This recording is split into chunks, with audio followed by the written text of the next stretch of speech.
Les familles des détenus peuvent passer donc appel à un standard téléphonique pour pouvoir laisser un message à leur famille détenue. Donc c'est souvent des conjoints, des enfants, des parents qui laissent des messages, mais aussi des inconnus. On a des inconnus qui veulent simplement donner des messages d'encouragement aux prisonniers, dire qu'ils pensent à eux, qu'ils prient pour eux éventuellement, puisqu'on est une radio chrétienne.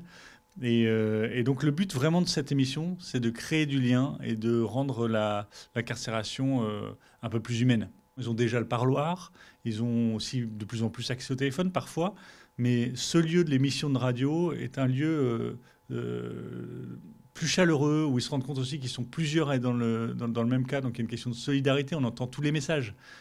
C'est une émission nationale, donc on entend aussi les familles de partout en France laisser des messages à leurs détenus.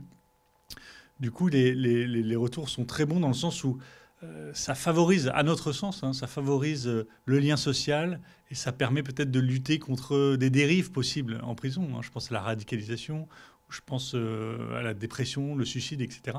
Et ben, cette émission de radio a pour but de rendre les choses un peu plus humaines et plus belles. On a une règle, c'est que tous les messages doivent être en français.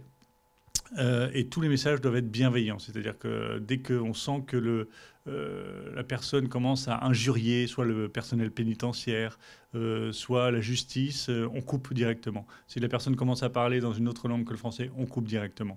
Mais globalement, on a vraiment affaire à des messages de la famille qui sont encourageants et qui sont chaleureux. C'est, à titre d'exemple, c'est «On t'aime, papa, on pense à toi, joyeux anniversaire».